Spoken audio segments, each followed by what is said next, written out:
Bonjour à tous, soyez les bienvenus sur France 3 Franche-Comté, la chaîne des élections municipales. Depuis le début de la semaine et jusqu'à jeudi de la semaine prochaine, nous vous proposons chaque soir à 18h un débat avec les candidats des principales villes encore en jeu en Franche-Comté avant ce fameux deuxième tour du 28 juin. Ce soir, deux débats pour le prix d'un dans une vingtaine de minutes. Je recevrai sur ce plateau les trois candidats en lice pour la mairie de Salins-les-Bains dans le Jura.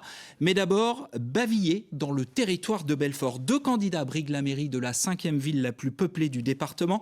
Éric Coberlet, vous êtes le maire sortant Les Républicains. Vous avez pris la ville à la gauche en 2014. Vous aviez alors l'étiquette Modem. Vous avez aujourd'hui 40 ans et vous êtes également vice-président du département. Face à vous, Gérald Lorida, militant La France Insoumise. Vous menez pour ce scrutin une liste d'hiver gauche. Vous avez 63 ans et vous êtes enseignant. Bonjour à tous les deux. Merci d'avoir accepté notre invitation. Alors, on va revoir les résultats du premier tour. Éric Coberlet a basculé en tête avec 42,8% des suffrages, 124 voix d'écart entre vous deux. Je précise que Chantal Bueb, adjointe au maire sortant jusqu'en début d'année, menait une liste dissidente avec 24% des suffrages au premier tour. Elle aurait pu se maintenir. Elle a fait le choix de se désister. Alors messieurs, comme à chaque débat, je vais vous demander de vous présenter pour les téléspectateurs, pour les électeurs qui ne vous connaissent pas encore. Le tirage au sort vous a désigné, Éric Coberlet. Pouvez-vous nous dire qui vous êtes et pourquoi vous êtes candidat pour un second mandat donc ? Oui, bonjour à tous. Éric Coberlet, je suis maire sortant de la commune de Bavilliers. Et pendant le premier mandat, avec mon équipe, nous sommes toujours restés très proches de la population, proches des Bavillérois, pour bien comprendre les attentes de nos concitoyens. Qu'est-ce qu'ils veulent aujourd'hui, les Bavillérois et les Bavilléroises ?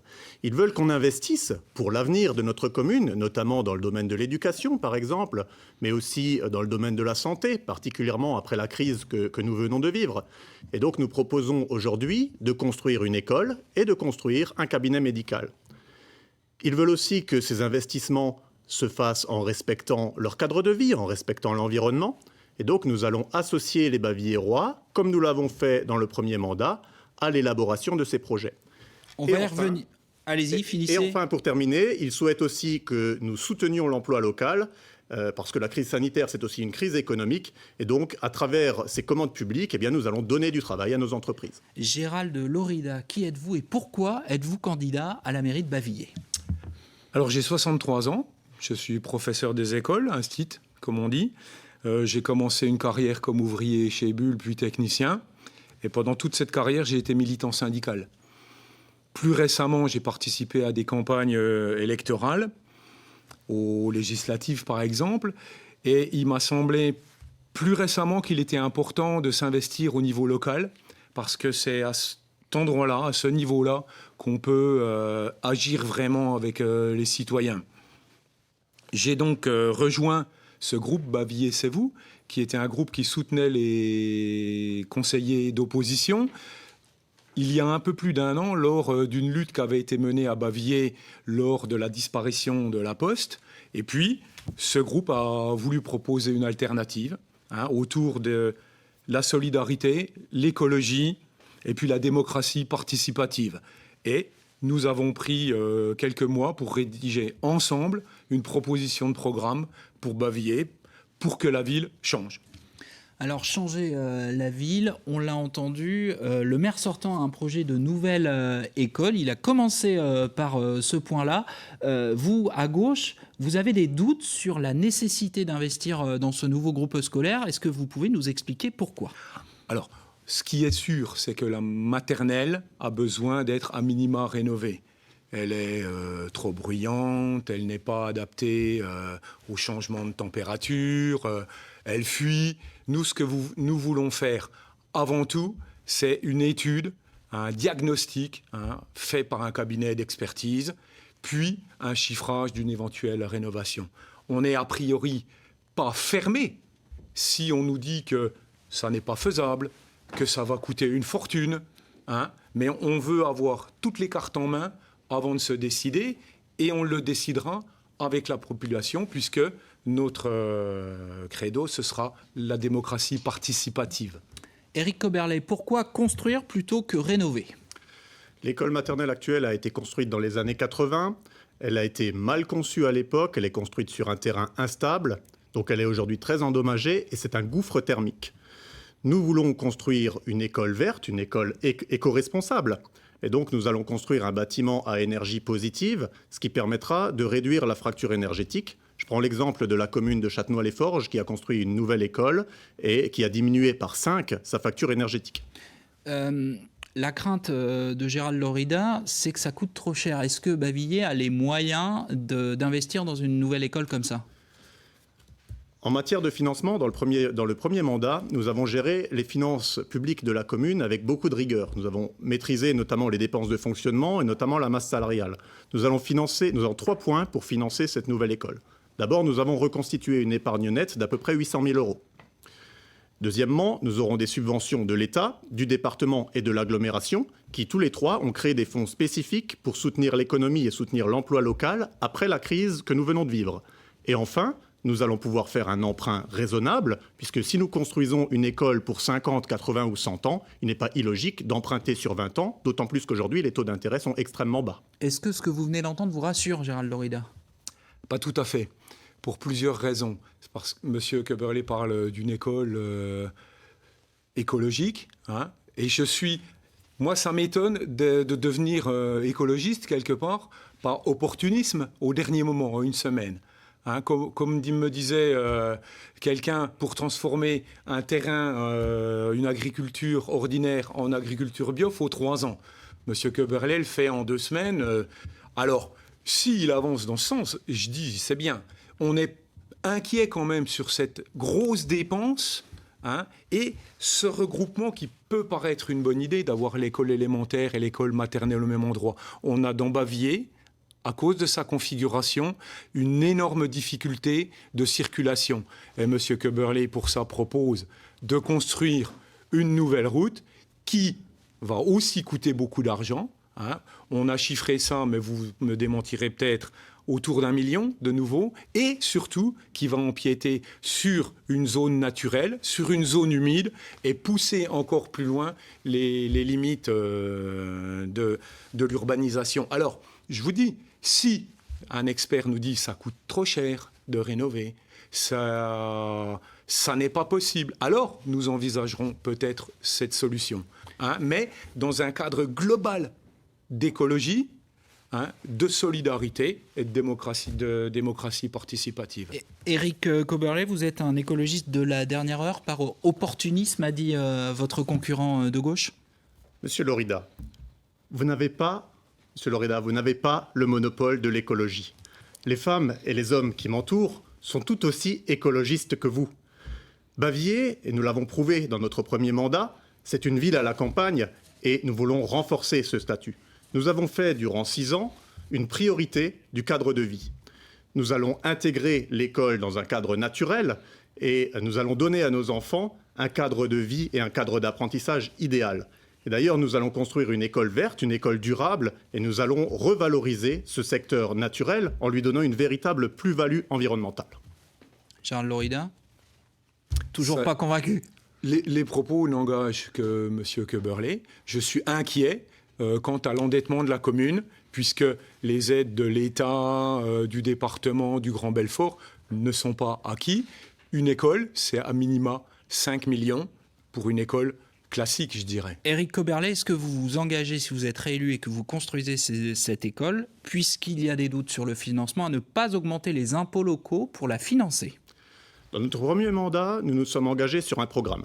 Nous l'avons réalisé en intégralité, sans augmenter les taux d'impôt et en diminuant la dette de la commune. En 2020, la dette de la commune est inférieure à ce qu'elle était lorsque j'ai pris les rênes de la commune avec mon équipe en 2014. Très bien, ça c'est le bilan, mais vous n'avez pas répondu à ma question sur les impôts futurs. Est-ce que vous vous engagez ici à ne pas les augmenter pour financer notamment cette école ?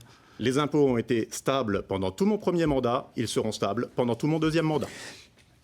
Allez-y. Je me permets d'être un petit peu dubitatif, puisque pour financer certains projets, vous avez vendu une part du patrimoine de la ville. Hein, vous avez reçu un héritage, vous avez, pas vous, hein, la ville, vous avez vendu une partie du domaine de la ville, ce qui vous a permis de réaliser certaines choses que l'on ne conteste pas. Hein. Sans augmenter les impôts. Tout à fait. Est-ce que vous allez pouvoir continuer à vendre des petits morceaux de bavillier? J'ai quelques doutes. Écoutez, en tout cas, nous l'avons montré pendant 6 ans. Éric Coberlet, vous parliez tout à l'heure de l'offre de soins. Gérald Lorida parlait du combat pour le maintien du bureau de poste. Le bureau de poste a fermé. C'est lié. Que voulez-vous faire dans les locaux de l'ancienne poste ? D'abord, le bureau de poste n'a pas fermé. La Poste aujourd'hui est confrontée à une baisse d'activité et donc il y a eu une mutualisation entre le bureau de poste et le bureau de tabac. Aujourd'hui, qu'est-ce qu'on constate ? La plupart des bureaux de poste ont fermé pendant le confinement. Or, à Bavilliers, notre bureau de poste est resté ouvert et les Bavillérois ont bénéficié de ce service, certes au bureau de tabac, mais ils ont bénéficié du service postal durant tout le confinement. Au bureau de poste, maintenant dans les anciens locaux du bureau de poste, nous proposons, puisque nous sortons d'une crise sanitaire importante et que les Bavillérois se rendent compte que la santé est quand même une donnée essentielle, ils ont besoin de médecins dans la commune et donc nous allons créer dans les anciens locaux de la Poste un cabinet médical avec 4 médecins. Gérald Lorida, que dites-vous de cette proposition ? Alors, je dirais d'abord que je ne base pas mon programme en contre de M. Coberlet. Non, mais vous avez une contre-proposition sur ces locaux de l'ancienne Poste. Je ne suis pas là pour mettre M. Coberlet de côté. Si ça arrivait, ce serait une conséquence de notre programme. Or, à cet endroit-là, nous avons d'autres projets. D'un côté, nous avons d'autres projets qui est de faire de ce lieu un pôle socio-culturel de la ville. On a la mairie, la médiathèque, une salle de spectacle, une salle des associations qu'il faudrait sans doute faire bouger pour installer ce cabinet médical. Et donc nous avons un projet autour de cette place qui a été goudronnée il n'y a pas très longtemps. Elle est toute noire, alors qu'on parle du problème des points chauds urbains dans les villes.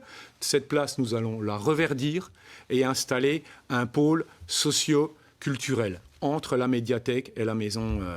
Voilà. D'autre part... Mais il n'y a pas de salle, de lieu pour ce type d'activité à Bavilliers aujourd'hui ? Alors, il y en a un autre, puisqu'il y a le parc de la Fraternité qui a été construit avec une belle structure à laquelle il faudra donner vie. En organisant aussi des choses, en faisant vivre. Notre projet, c'est faire vivre Bavilliers. Un point sur le cabinet médical de l'autre côté de la rue. Il y a un cabinet médical et à 2 kilomètres à Belfort va s'ouvrir un des plus grands cabinets médicaux de France. Je ne suis pas sûr qu'il y ait un besoin prégnant d'un nouveau cabinet médical. On va poser la question à Éric Coberlet. Il y a des besoins de cabinets médicaux supplémentaires sur le secteur ? À Bavilliers, nous avons 5000 habitants. Sur ces 5000 habitants, il y a 400 personnes âgées.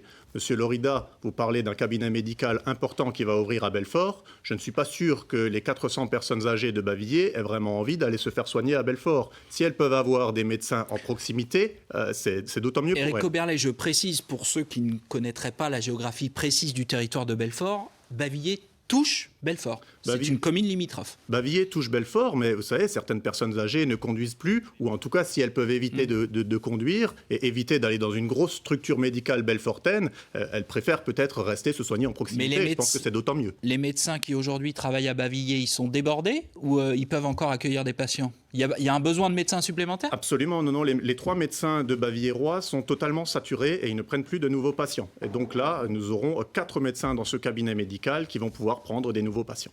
Alors, de manière plus générale, on constate dans le territoire de Belfort, dans l'ensemble du Nord-Franche-Comté, des difficultés du tissu économique. Il y a General Electric, encore il y a quelques semaines à Belfort. Il y a évidemment toute l'industrie automobile qui est en difficulté aujourd'hui. Comment une cité, comment une ville comme la vôtre peut résister, continuer à attirer des habitants et leur faciliter de la vie dans ce contexte économique et social ? Gérald Lorida, je vais vous demander de faire des réponses rapides parce que vous êtes un peu en avance sur le temps de parole, s'il vous plaît. D'accord. Alors, rapidement, c'est proposer un accueil et un conseil aux personnes qui sont au chômage, et notamment au chômage de longue durée, avec un projet qu'on est en train de regarder qui s'appelle Territoire zéro chômeur de longue durée. Éric Coberlet, même question. L'attractivité d'une commune, elle passe par les services. J'ai parlé d'un projet d'école important, j'ai parlé d'un projet de cabinet médical. L'attractivité d'une ville, elle passe aussi par le dynamisme de ses commerces. Il y a beaucoup de commerces à Bavilliers, ils sont nombreux aujourd'hui, mais ils sont pour certains en difficulté, et il faut les soutenir après cette crise. Nous avons pris récemment 2 mesures pour soutenir les commerces. D'abord, supprimer la taxe locale sur la publicité extérieure pour cette année. Ensuite, supprimer les droits de terrasse pour les commerces qui ont des terrasses.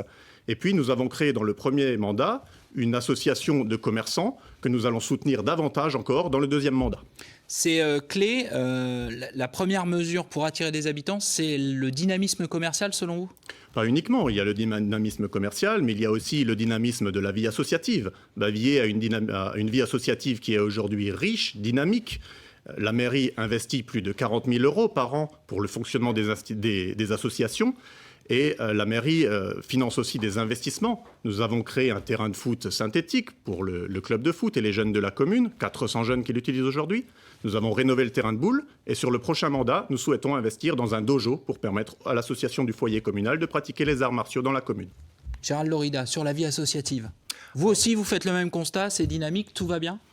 J'ai envie de dire à Bavilliers, il y a tout pour faire d'une belle ville, pour en faire une belle ville. Attention que certaines choses ne disparaissent pas. Il y a quelques années, l'école de musique a disparu. Le dojo a disparu. Étonnamment, Monsieur Köberlé, vous nous reparlez du dojo une semaine avant ou 15 jours avant l'élection. Je pense qu'on aurait pu, et d'ailleurs on aurait pu le mener ensemble peut-être, mener un combat, trouver des nouveaux locaux pour cette école de musique, pour ce dojo. Et effectivement, je vous l'ai dit tout à l'heure, ce centre de ville autour des associations, de la médiathèque, de la salle de spectacle, c'est comme ça qu'on veut rendre du dynamisme à cette ville. Et donc, si elle est dynamique, si les gens vivent à cet endroit-là, ils iront dans les commerces, à la boulangerie, au bureau de tabac, librairie, etc. Éric Köberlé, le dojo, vous le sortez de votre chapeau au dernier moment, effectivement ? Je me suis engagé en 2014 sur un programme. La création d'un dojo n'en faisait pas partie, mais j'ai réalisé l'ensemble du programme avec mon équipe sur lequel nous nous sommes engagés. Nous nous engageons aujourd'hui sur la création d'un dojo. Si nous sommes réélus, quand nous serons réélus, nous réaliserons ce dojo. Pour l'école de musique, Monsieur Lorida, vous trichez un petit peu. L'école de musique n'est pas une compétence municipale, c'est une compétence communautaire, et vous le savez. Donc la mairie n'a rien à voir avec le transfert de l'école de musique entre Bavilliers et Belfort. Sauf si elle fournit des locaux. L'école de musique de Bavilliers a été transférée au phare à Belfort, c'est à 2,5 km. D'autant plus, il faut quand même signaler que tous les jeunes bavillérois qui pratiquent la musique n'allaient pas forcément à l'école de musique de Bavilliers, puisque la répartition entre les différents sites de l'école de musique ne se fait pas par proximité géographique, elle se fait par pratique instrumentale. Donc c'est un faux débat. Allez, on arrive au terme de ce premier débat, émission spéciale élection municipale sur France 3 Franche-Comté. Éric Köberlé, c'est à vous d'entamer la conclusion. Pouvez-vous conclure ? Je vous donne une quarantaine de secondes.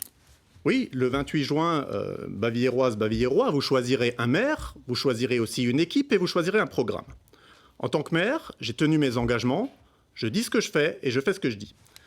Les hommes et les femmes qui m'entourent sont représentatifs de la ville, de tous les quartiers, toutes les générations, toutes les catégories socio-professionnelles sont représentées. Nous sommes les seuls à avoir un programme clair, un programme précis. Nous voulons investir pour l'avenir de Bavilliers dans le domaine de l'éducation, de la santé et du cadre de vie. Nous voulons renforcer la solidarité et la citoyenneté et nous voulons soutenir l'emploi local en donnant du travail à nos entreprises. Nous ferons de Bavilliers une ville attractive et active, une ville citoyenne, une ville solidaire. C'est notre responsabilité et c'est notre devoir. Merci Éric Köberlé. Gérald Lorida, votre conclusion s'il vous plaît. Nous avons construit un programme ensemble avec toute une équipe et je suis le porte-parole, je suis le coordinateur de cette équipe et c'est comme ça que je conçois le rôle du maire. Nous proposerons autour des points de l'écologie, de la solidarité et de la démocratie participative, c'est important. Je me conformerai en toute transparence, en suivant la charte d'Anticor, de suivre ces principes de transparence, et nous implanterons une vie au cœur de la ville, en reverdissant la ville. Et donc le 28 juin, je vous propose de tourner la page pour qu'une autre ville soit possible. Merci à tous les deux. Je vous souhaite une bonne fin de campagne.